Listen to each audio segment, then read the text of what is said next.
Kebenaran ini datangnya asing dan akan kembali menjadi asing. Bapak Imam pertama membawa kebenaran hari jamaah ini jamaah itu kebanyakan orang tidak nerima. Mereka bilang agama baru, dajjal, sak pinunggalannya. Membawa ilmu mangkul, saudara jamaah, ditentang habis-habisan. Ya. Apalagi mendirikan jamaah. Tapi sangat ironis saudara jemaah ya, orang-orang yang menentang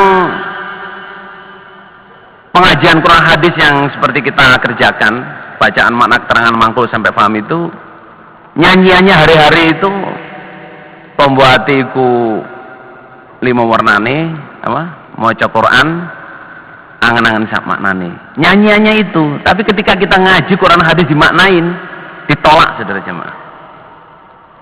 Kemudian berjamaah, ketika Bapak Imam almarhum menerangkan tentang wajibnya jamaah, wajibnya orang itu beramir, berbeat, bertoat, sak pinunggalannya, semua juga menentang. Lah orang-orang yang menentang itu kebanyakan menganggap dirinya jamaah sampai hari ini, karena mereka secara tidak sadar mereka tahu bahwa orang Islam harus berjamaah.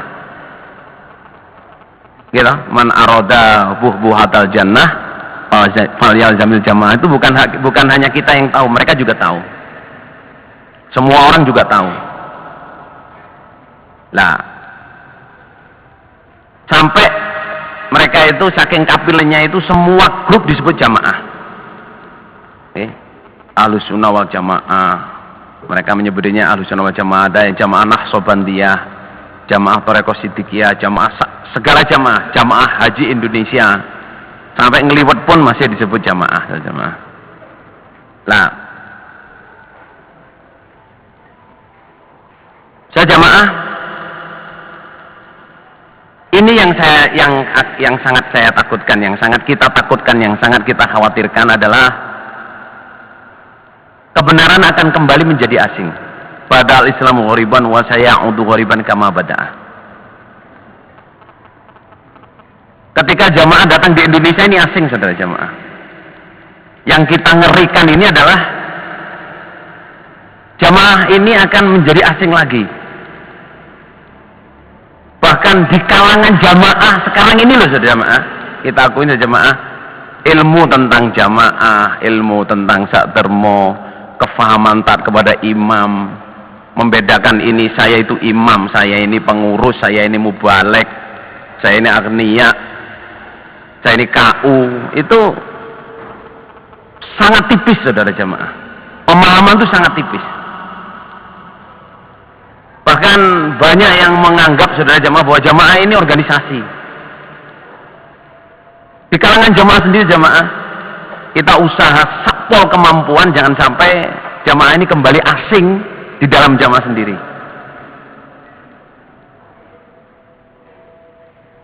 Seperti yang saya nasihatkan Cai tahun lalu itu, mewariskan paham jamaah saudara jamaah. Saya membuat 23 poin.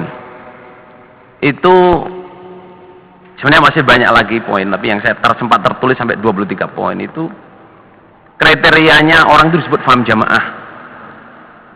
Itu ya, jangankan jamaah biasa, muda-mudi biasa saja jamaah. Banyak para penasihat jamaah itu bukan tidak mau nasihat tentang jamaah, tapi kadang-kadang tidak tahu esensinya apa sih. Ya toh, antara contoh sama hierarki taat. Ya toh, hierarki taat. Taat itu kalau di Quran itu ya, kalau yang atas merintah, yang bawah tidak boleh melarang, ya. Tapi kalau yang atas membolehkan, yang bawah itu boleh melarang. Itu saya dulu waktu mondok di Kediri ya, kalau mau izin, jadi mondok asrama, izin dari kantor, izin keimaman untuk keluar ke pasar Paing, itu kita sembunyi-sembunyi kadang-kadang itu supaya nggak ketahuan Muhammad Soleh. Soalnya kadang Muhammad Soleh ditanya, "Hi, gitu, Indonesia." Ya toh? Wah, kadang-kadang itu langsung lemes loh. Ate nanti le, mau kemana kamu? Pasar Paing. Ais, deres saya. Sudah izin. Ah, izin, deres, perintahin deres. Beliau wakil sudah jemaah. Ini lah, jamaah. Perangan jamaah ini jangan sampai kembali asing di dalam jamaah sendiri. Ya toh. Soalnya umum ini ya, ini umum. Muncul pertanyaan dari generasi jamaah, termasuk keluarga saya sendiri ya. Saya ini 9 bersaudara, alhamdulillah semua mubalighat. Tahun 90 waktu saya mau pergi haji jamaah ini saya dekatkan supaya contohnya clear ya. Itu tahun 90 pertama saya pergi haji itu saya dirangkul adik saya nomor 5. Nomor 5 yang hidup, aslinya nomor 6, namanya Asmaul Husna. Sekarang adik saya itu tugas di Singapura, mubalighat di sana. Itu saya dirangkul pundak saya gini, sambil dibisikin, Mas, doakan saya mantap di dalam jamaah. Itu aja jamaah, dengar adik saya ngomong begitu, yang waktu itu sudah tugas 2 kali. Badan saya itu goyang sudah jamaah. Goyang karena, loh, lahir di jamaah, gede di jamaah, jadi mubalighat. Kok bertanya, doakan saya mantap di dalam jamaah. Berarti itu banyak orang bertanya, dan memang banyak orang bertanya, apakah jamaah kita ini betul-betul benar? Kenapa berdiri kok di Indonesia? Apa hubungannya jamaah kita ini dengan Mekah dan Madinah? Kenapa imamnya jamaah ini kok orang Jawa bukan orang Quraisy?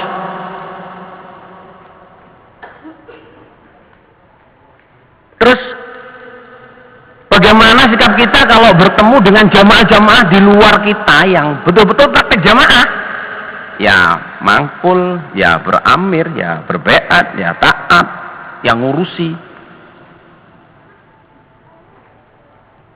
Ya jamaah, kalau bertanya itu, insya Allah kita bahas di belakang. Yang jelas saudara jamaah, singkatnya jawabnya itu, jamaah yang kita kerjakan ini benar jamaah.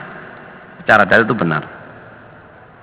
Benarnya itu berdiri di Indonesia yang pertama, dan waktu itu belum ada jamaah di Indonesia, belum ada keamiran. Tahun 41. Ya toh? Lah, kemudian apa hubungannya jamaah kita dengan Mekah Madinah? Jamaah kita ini hubungannya dengan Mekah Madinah itu hanya ada hubungan ilmu mangkul. Bapak Imam belajar ngaji di sana selama 10 tahun, mangkul di sana. Tapi hubungan kejamahan tidak ada sama sekali. Dan itu tidak membatalkan sahnya jamaah kita. Karena apa? Jamaah yang berdiri di sini ini itu sah meskipun di sana sudah ada jamaah.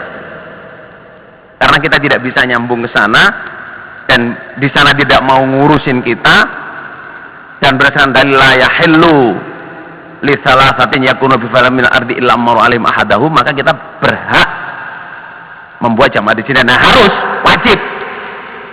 Makanya berdiri jamaah di sini.